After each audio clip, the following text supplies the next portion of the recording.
Oh, and we continue our focus on the cabinet reshuffle. Former minister in the presidency, Mondli Gungubele, has been redeployed to the Ministry of Communications as part of President Cyril Ramaphosa's executive shake-up. Let's get some details now on what the minister plans to do exactly in this new portfolio. Minister, good morning to you, and thank you very much for accepting our invitation here. Let's start with your predecessor. She managed to get the broadband spectrum auction over the line last year, and in the process raising a very cool 14 billion rand for the fiscus. Talk us through your immediate priorities. Thank you, Coley, and good morning to your viewership. Listen, I must thank you for the opportunity. I think those are some of the things immediately I must make sure that they reach their conclusion. For instance, the analog switch off, which is very, very critical, so that we're in a position where ordinary South Africans have actually digital accessing the information and in rather dependable and affordable way. Yeah. So we are working on the dates to close the analog switch off date and so on. And of course, there are a number of other issues. Natural, I know you will come with SABC. We are working on that to make sure that the president is in a position to sign that. And I'll also be quickly looking at the SOEs, looking at the state of organization, their readiness to drive the program, and knowing very well that the broadband is about ensuring that people have got access to government information. It's about ensuring that operators, with the conditions imposed on them, they afford us an opportunity to connect schools, health clinics, as well as critical frontline government solutions and so on. There's a number of such issues, and of course, you know, government would have actually committed to give no less than 2.4 billion to SAPO. I'm getting close to examining how best that money is going to be used. What plans are there to make sure that SAPO is on a recovery road in terms of being able to improve their creditworthiness and so on. Yeah. There's a number of highlights I'll be confronted. Of course, taking over from a minister who demonstrated energy since he took over in August, and then praying that I should not actually drop the ball. Yeah. I'm glad you touched on the analog switch off. The main description of this is what is called digital migration. And yes, I want to ask a little bit more around that issue, Minister, because a number of your predecessors have failed to achieve this. And add to that, the broadcaster you mentioned now, the public broadcaster, the SABC, there is a real fear that if this issue of digital migration is mishandled, that broadcaster stands to lose millions of viewers. What's your plan?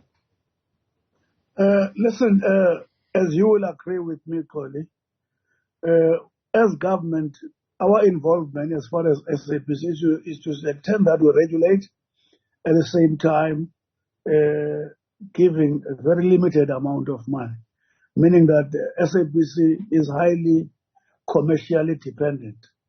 And for that to actually deliver is that they must actually get more revenue, and then in getting that more revenue, they should be able to stay afloat, and they will also be able to benefit with access to more channels than they are having now.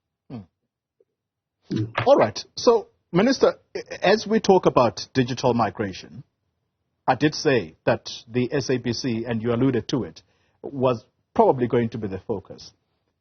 Who or what conversations are you going to have with the broadcaster? Because as things stand, the understanding is that the shareholder compact spells it out that the minister must engage with the board via the chair of the SABC board.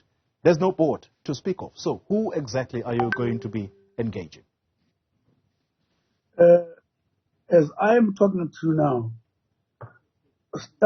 finalizing the appointment of the board, which is very imminent, is a matter I'm on top of with the presidency. We hope to give an answer in a very short space of time, in as far as that one is concerned. Because let me tell you, Tony, I agree with you. This gap of non-existence of the board has put a lot of governance imperatives at risk. Last year, the board was supposed to have dealt with issues of strategies, beginning of the year, dealing with the budget plans so that the board is in a position to present a corporate plan to Parliament. All those issues are a bit behind, and that's why the finalizing this thing has become one very eminent issue. In other words, I'm trying to share your concerns. Indeed. And, Minister, you may think that, indeed, you have addressed me thoroughly on this issue, but the word imminent does not tell us definitive terms. So if we talk definitively, and I'm saying this with the proviso that this matter is actually now at the Constitutional Court, at least that's where some of the people have taken it to say you can't have an SABC that does not have a board, because how else is the executive, or who is overseeing the work of the executive? No, I want to tell you, Tolly, you want me to say in 20 minutes' time, I'm not going to say that. But I can tell you, take it from me, we will do it in the short space of time. We hope in a very short space of time, if possible, even today, if not tomorrow, we will be closing this matter. Okay, so the appointment of the board is imminent. Let's talk politics then, Minister, for a brief moment. Are you surprised to find yourself where you are right now from the presidency? In my entire history as an operative of the movement, I've always been geared to find myself in different places. One of the things you accept when you're a movement operative is actually readiness, agility, and adaptability whenever you're called upon to get to a different place. And I've done that a number of times since I became a Lando. I've been an MEC for sports, MEC for arts and culture, MEC for health, mayor. I've been in committees, chair. I mean, I've been so many things. And that's it. So it's no surprise, by the way. Having said that, one of the things I've always mastered in understanding is that I have always asked myself, if I were to be a premier, if I were to be a president, how would I deploy people? I would deploy in a manner that I deem fit, depending on the situations I feel I should respond to. And those who are being deployed should not make that job difficult for the president or the premier. Okay, all right. And I wonder whether that comment is directed to the man who has seen it fit to return you to where you are now, because you have been there previously, but also add to that whether this colors the relationship between yourself and the president in any way. You will never understand. If you can use this deployment to explain my relationship with the president, you will be engaging in a very intricate process, which whose end you will not be able to find. Maybe let me say this to you.